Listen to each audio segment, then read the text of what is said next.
Hi, I'm Gaia Melikian, and I'm delighted to be here with the extremely talented Dev Patel here at Tribeca Film Festival to talk about his latest movie, The Man Who Knew Infinity. Dev, this is such a rich movie. It is gracefully written, beautifully shot, not to mention the brilliant performances given by you and Jeremy Irons. I mean, I thought it was just the perfect equation. So my sincerest congratulations to you. Thank you so much. Yeah, I mean, it's honestly officially one of my favorite movies. And so now this is a true story. Yes. And you play the character, the math genius, Mr. S. Ramanujan. Yeah. Tell us about his journey. So Srinivasa Ramanujan was kind of plucked from poverty and obscurity in the south of India, and was brought over to Cambridge and mentored by a man called J.H. Hardy, played by Jeremy Irons. And together they faced a lot of adversity, with all the fellows and other people in the college. And together they create some of the greatest mathematical equations known to man, and were completely groundbreaking in that field. So it's quite an inspiring story. He's quite the legend, and he was taken from us far too early. Yes, absolutely, I agree. And on that note, so I'm going to read some of the facts from the end of the movie. Oh, wow, okay. In 1976, a lost notebook was discovered containing groundbreaking new formulas from the last year of Ramanujan's life, the importance of which was compared to the discovery of Beethoven's 10th Symphony. A century later, these formulas are being used to understand the behavior of black holes. To me, I think that's an astonishing human being. Yes. So tell me, what type of research did you do to really understand his emotional and mental state of being? I mean, it's all the more astonishing because he wasn't fully educated. He was, he dropped out of formal education very early on. He couldn't afford to do both. And, in terms of trying to get into his skin, there's no real found footage, so there was nothing to really mimic. I couldn't hear, we didn't find anything to, kind of listen to how he sounded or how he moved. Right. But, pictures do tell 1,000 words, so we had the wonderful book, that Robert Kennigal wrote, which we used as a blueprint along with this, very stirring scripts. Right. By Matt Brown, our director, and we kind of worked from there, and it was more of a collaboration with Jeremy and me, and just trying to capture the essence of this man's struggle was really the importance. You need to really use your high imagination and really try to and it's a very immersive kind of, we actually were able to shoot in Cambridge, so I don't think that's ever been done in cinema before. Yeah, it was beautiful. And so that atmosphere in itself does something to you. Yeah. For a college dropout like me anyway. And then, we shot in Kumbakonam, where he's actually from, in India. Right. And again, another wonderful environment to be in. Yeah, it was just breathtaking, I'm telling you. Thank you. So there is a constant battle of, let's call it, school of thought between your character and his mentor, played by Jeremy Irons. One relies on intuition, the other relies on tangible proofs. One believes in love, the other is married to his career. So there's a struggle for these two gentlemen to create sort of an emotional bond and a friendship, yet at the last scene before they depart, Jeremy Irons' character tells you there are no proofs nor underlying laws that can determine the outcome of the matters of the heart. Of this, I am sure. So Deb, what do you think happened there for these two brilliant minds to eventually come full circle together?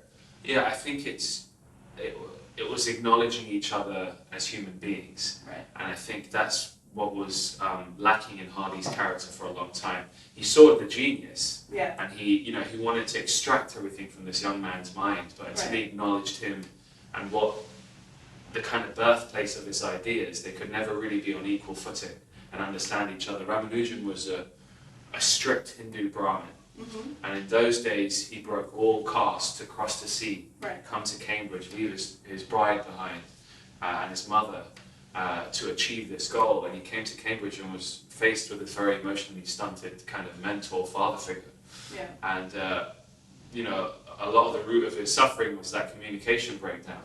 Yeah. So it's kind of about Hardy softening and understanding humanity in a way for someone who's so emotionally stunted, and for Ramanujan to understand there is a process to be able to prove to people your greatness. Right. Like he hardly believed he was always great, but he had to go through certain filters to prove it to the rest of the naysayers. Yeah, I mean, absolutely. There's a couple scenes where Hardy's colleague tells him, your rigor is breaking his spirit. Yeah. He's not a thoroughbred, he's not a horse or something. And it's like, let him run. Yeah. And he has a hard time with that, but eventually you guys come together, your characters very beautifully, and I think it makes a perfect yin and a yang. Yeah. So well, Ramanujan is considered an abstract mathematician. Right. He was a religious man and he prayed, and he found, he gathered these amazing equations, Right. Dancing in numbers to the infinite in his mind whilst he was praying or meditating, and he claimed that it was a gift from his goddess. Yeah. So in the world of mathematics in Cambridge, where everything must be proved and you must show a process, and this man comes in from the middle of India wearing his sandals, saying, hey, I've created this amazing theory, I mean, they completely angered everyone. It's very astonishing, I have to tell. Tell me, how was it to work with the remarkable thespian Jeremy Irons? It was incredible. I always remember the first time I met him, and I came into the read-through with my dialect coach, Raghuvir Joshi, who helped me a lot in the film. But we walked in and I was so over-prepared. We'd been working on the voice for like a month beforehand. I knew all my lines, so I was just pretending to read. And Jeremy's by the window, finishing off a cigarette, and he comes out and you just hear his voice. Yeah. So, it was very intimidating, but he's so gracious and warm and, like a complete artist through and through. Right. Like as a less experienced performer, and that's an understatement, you come in and you're just worried about your stuff, like how you look, how do you sound, all this. He comes in and he's so acute to everything on set. Right. Is it he'll ask questions like, what season is it? Right. I think we should frost the windows. I think costume should place some jackets over, by the fire, and we should light it. And he understands that we're in the business of moving pictures, which is it's quite amazing. I mean, I can imagine it's a lifetime experience, but you're also being very humble about your performance. So yeah, nothing short of brilliance. Now, Ramanujan depended on spiritual and divine beliefs. You just touched upon that to help guide his genius. Does spirituality play a part at all in your career or your personal life? I think so. Yes, I do. I mean, I constantly, I'm always, there's points where you're just struck by how lucky you are. Yeah. And I always wonder why me? Why am I able to be able to indulge in this career? Okay. And I'm very blessed, and I think it's a series of wonderful collisions that have happened in life, and kind of forces that have allowed me to be where I am. Great parents, and just something else. Right. Another positive energy. So, I'm definitely believing something. I don't know what shape or form it comes in. Right. But I believe in something. You're definitely self-aware and very down to earth. I'm going to take it back a little bit, way back, circa early 2009. You were a relatively new actor. Yeah. You were the lead in a film that was nominated for 10 Oscars and won 8. I'm talking about Slumdog Millionaire, of course. Tell me, now that some years have passed, what was going through your mind back then versus how you feel now? I think back then it was, I was like a piece of driftwood, caught in this massive tidal wave.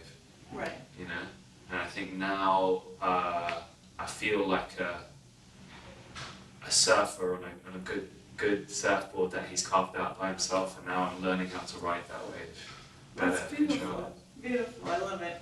And I'm going to ask you one last thing, please. Please finish the sentence in one word. Okay. Dev Patel is? Hungry. I like that. Very, very down to earth. Thank you so much.